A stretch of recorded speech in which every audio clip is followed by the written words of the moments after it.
we have to go back and see where we start, where she starts off, because when we first meet her, you know, she's in the hall, she's sort of in a way in the shadows, and she's very, you know, struggling. She's frankly depressed and anxious about her role, and doesn't feel that she has anything valuable to contribute. And then it's a course of despair. You know, she falls in love with Aragorn. I will come back to that later, but she falls in love with Aragorn, and she's rebuffed very, you know, gently but firmly. And so she kind of goes downward, and then it's out of an act of almost despair that she confronts the Witch King. And then sort of we build up again after that, where she has her healing and her recognition that she's got something to live for. And I think that her role of her femininity or feminine identity in that is really so important, because, you know, why is she despairing in the first place is, I think, a really interesting question. And it goes back to Wormtongue, who is, we all know that Wormtongue's working on Theoden and, you know, getting him, you know, trapped in this idea of I'm old, I'm weak, I can't do anything. We see that. But I think it's easy to overlook the fact that Wormtongue has also been dripping his poison into Éowyn's ears. You know, you're trapped, you're stuck here, it's worthless, you know, you'll never accomplish anything, you're just a woman. And so Wormtongue is feeding her a negative interpretation of her feminine identity that she's buying into. She accepts it, she's poisoned by it. The same way that Theoden is, until Gandalf, you know, gets him out of it. And I think this is a really important thing to realize, because that's a lie that she was not important and not cared for, and it's a lie that Wormtongue is doing because he wants to possess her. You know, we find that he's trying to work a deal with Saruman that he'll be given Éowyn after the fall of the House of Rohan. So we see in a way all the negative manipulative elements, all the worst aspects of male possessiveness operating on Éowyn. And then we see her breaking out of that, and eventually coming in the House of Healing to a fuller sort of acceptance of her genuine feminine identity, the wholeness of it. And I think that's a really important arc in terms of just affirming this whole idea of a feminine identity. And one of the things I love about it is that in the process, Tolkien manages to say yes to all of the positive aspects of Éowyn's character, because in the end, he affirms her desire to be a healer, no longer a warrior. But he also affirms the fact that she's a tough fighter. You know, she takes down the Witch King, and that's pivotal for the battle. And she's honored for that. And so he manages to take her on this journey of her feminine identity that affirms both the sort of what we might call the characteristically feminine, but also the masculine elements, you know, that any woman can also have, the fierce fighter as well as the nurturer. So I think she's just a fascinating character in that arc of her feminine identity. So we see here, you know, kind of this, you know, well, it's really like a theological point that we have this gift of life that we can't hold on to with clenched hands, because then it's no longer a gift at all.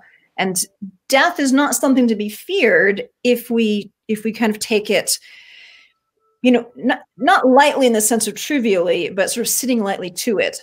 And so, you know, we have Theoden then, who has gone into this battle, you know, aware that death may come, in contrast to Éowyn, who has gone into this battle with the wrong attitude. You know, she really does go into it despairing, which is the wrong way to go into it. So we have kind of almost these sets of attitudes. And when you look at Éowyn then facing the Witch King, you see her kind of shifting away from despair into a more positive frame, because she could have just charged into the battle and gotten herself killed, you know, at the nearest orc. You know, she could have basically committed suicide by battle.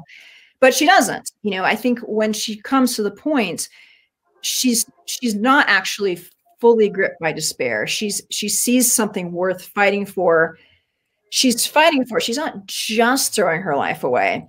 And I think you're really right in bringing in that the fact that she's right there, you know, with her foster father, and it maybe calls her back to her right self to say that she's willing to sacrifice her life, but not throw it away. And that, I think, is really maybe one of the turning points for her character, that death becomes something to accept if it comes, but not to seek out of despair. So again, Tolkien has raised the value of his female character.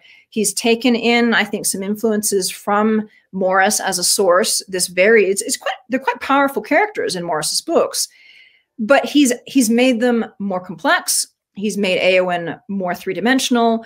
He's made her role more important, and he's honored her contributions more. So he's frankly strengthened her as a woman character, as well as, you know, making the role of her story more interesting. And so I find that Éowyn ends up being a really interesting figure when we look at the way that Tolkien drew on his modern reading. And he draws on these things, but he doesn't ever just take them in undigested. He's always transforming. He's always reshaping. And we know that Morris was such a powerful influence on him from his, you know, earliest days, really. He says so. And yet, even that powerful influence, he doesn't just take it in wholesale. He's assimilating, he's adapting. And in this case, I think he's showing quite a powerful regard for women in making Éowyn much more interesting and more important than in these other, I think, sources. I don't actually think she falls in love twice. Not really, because what she has for Aragorn, she's not really falling in love with Aragorn, the man. She's falling in love with an idea. And this is explicitly recognized later on. She has this image of him as the leader or the hero. And she's, I think, attaching herself to that with the idea that this hero character will somehow take her out of her negative setting where she's been, you know, poisoned with this idea of her own worthlessness by Wormtongue. He's going to be the rescuer. He's going to be the knight in shining armor who sweeps her away and takes her off and makes her a queen. And that's the picture that she has sort of fixated on. So she doesn't really know Aragorn at all. She just is attached to the idea of Aragorn. So part of Éowyn's maturation as a character, as a woman, has to be the recognition that she'd made an idol and she has to deal with that. And I think that is ultimately what happens in the Houses of Healing. She recognizes that, no, she's not going to marry Aragorn. This is not her fairy tale ending. And she has to grieve that, which I think she does. And then she falls in love with Faramir, and this time it's actually Faramir whom she falls in love with. She gets to know him. They spend time together, and ultimately it's him as a person that she falls in love with, not the role. And she doesn't put on him any expectations of, you're going to carry me away, you're going to take me out of this setting. No, they're going to do their work together now. You know, whatever that might turn out to be. And so that ends up being an actual healthy relationship, a dynamic that allows her to go into this marriage as a real marriage and not as some sort of, you know, wish fulfillment.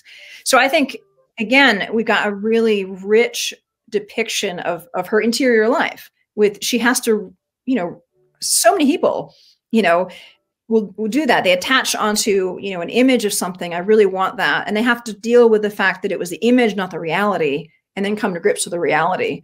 And I think we see that in Éowyn's arc.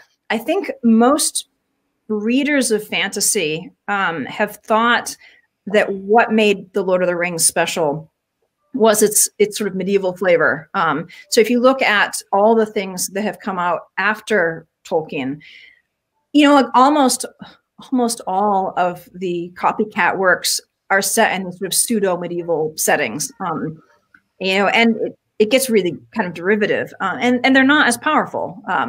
I think in some ways we've kind of mistaken the source of the power of The Lord of the Rings, because sure, it has medieval elements. It has that flavor. Of course it does. He was a medievalist. He's drawing on that. But the fact that it has, you know, elves and dwarves and wizards and, you know, kind of pre-modern Anglo-Saxon kind of figures in it, yeah, that's what he chose to use. But the source of his power is in the themes, in the material, in the characterization, in his writing, which is so powerful, in all sorts of other things that I think are rooted in his understanding of the modern world. I think he's much more fully rooted in the modern world than anybody has really reckoned with until now. He wasn't rejecting it wholesale, not at all.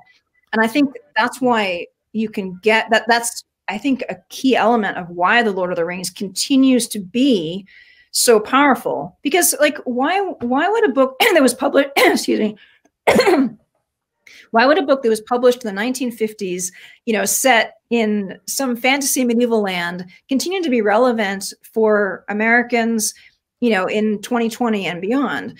Like, it can't just be nostalgia. That's not enough to account for the power of it, the ongoing power of it. And I think it's precisely that it's not fundamentally nostalgic. It's not fundamentally backward looking. It's rooted in his modern day and responding to it. And he's drawing on a lot of the themes of modern culture, of modern issues, you know, the rise of the machine and what that meant, the question of power. I mean, I think we're so used to the idea that the quest is to get rid of the ring that we forget how absolutely that's a reversal of all sorts of medieval stories. In medieval literature, you don't throw away the ring of power, you go find it. You find it and you use it, you bring it home, you recover the treasure. So the fact that his fellowship is trying to get rid of the ring of power is something I think he could only write by his engagement with the 20th century. And again, what Tolkien's doing is he really integrates the medieval and the modern. The medieval is so important. It's such an important piece. So we don't want to leave that aside. But he doesn't just take it and import it in. I mean, in a way, that's what Morris does. Morris just tries to recreate the medieval, but Tolkien doesn't. And I would suggest to your question that what the most important addition is that he gives her fundamentally an interior life. That she has an arc of emotional and psychological transformation, of maturation. She has conflict, and that conflict is internal. It's not external. It's emotional. It's moral. And that we can really take that for granted, but that is something that came about in literature primarily with the advent of the novel. It is not fundamentally a characteristic of medieval literature. Now, I love medieval literature. It's wonderful, but it has its own characteristics. And having characters with rich, complex interior lives is not one of the characteristics of medieval literature. It just isn't. And so I think what we see in Éowyn is the medieval components being drawn in, and he's bringing in a very modern novelistic sensibility about character and the presentation of character. And it has become we're so used to that we don't see how absolutely sort of surprising it is that he would meld the two and give us this sort of medieval setting, medieval inspired setting, but with characters that have rich interior lives and interior conflicts and emotional strain, and that they change over the course of the story. That is a huge, huge addition to Éowyn that I would say that Tolkien does.